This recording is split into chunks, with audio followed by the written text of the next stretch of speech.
In this lesson, we're going to look at how we can use the element of space. So we're going to start by doing a marker painting. That's right, we're going to use our markers to paint. You're going to start by drawing a ground line to break up the space of your paper. The ground line is where the ground and the sky meet. My ground line is going to look like a hill. Yours could look like a mountain or a city or a desert. That is all up to you. Once you've drawn your ground line, you're going to sort of scribble shade in the area below the ground line to create a landscape. Notice how my river is small towards the background and gets larger towards the foreground of my picture. I'm going to continue to shade in with my marker above my ground line. Think about what time of day you want it to look like, and then choose your colors accordingly. Once you're done with your scribble drawing with your marker, you're going to use just clean water and your brush, and you're going to brush over your marker, which will turn your marker into paint because our markers are water-based. You want to be careful about going back and forth between your colors without washing your brush, because you might unintentionally blend colors together. And if we blend all three primary colors together, we all know we get brown. You do want to be careful if you touch an area that is wet next to another area that is already wet, your colors will bleed together. So that might be something you want to make happen. But if not, you want to give a little bit of time for each area to dry, or leave a little bit of space unpainted between two areas. While my painting is drying, I'm going to begin my next step. I'm going to take a piece of my sketchbook paper and fold it in half. And towards the bottom of the paper, I'm going to draw an object. It could be a person, it could be a thing. I am choosing to draw Baby Yoda because why not draw Baby Yoda?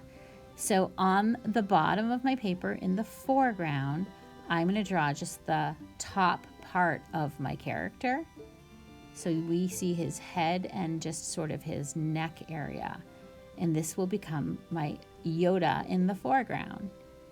In the middle of my paper, I'm going to draw my Yoda a little bit smaller. And this time we'll see his whole body. So foreground is towards the bottom and we only see part of our object. Middle ground is in the middle and we see the whole object and it's a bit smaller. Next, I'm going to draw my object, my Yoda, in the background. This time he's going to be very small. And I again will see his whole body, but it's much smaller than my Yoda in the middle ground. I'm going to use my crayons to color my Yoda. In the foreground, my colors are going to be much more vibrant, so I'm going to color darker or harder. In the middle ground, my colors will be a bit lighter, so I'm not pressing quite as hard in the middle ground. And I'm going to overlap a color to neutralize. So in the middle ground and background, I'm blending in a little bit of gray to make it look like he's further away. Again, the foreground, my colors will be brighter and more vibrant, and they will start to get dull as they go back into the background.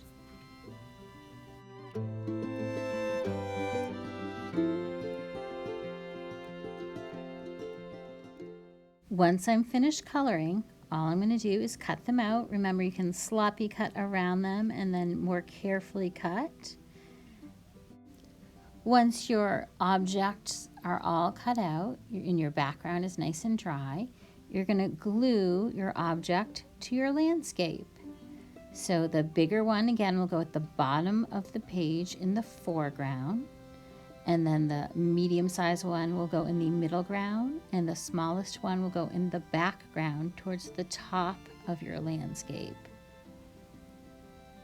And there you have it. That's how you use the space of your paper and show what is in the foreground, middle ground, and background space. Happy creating!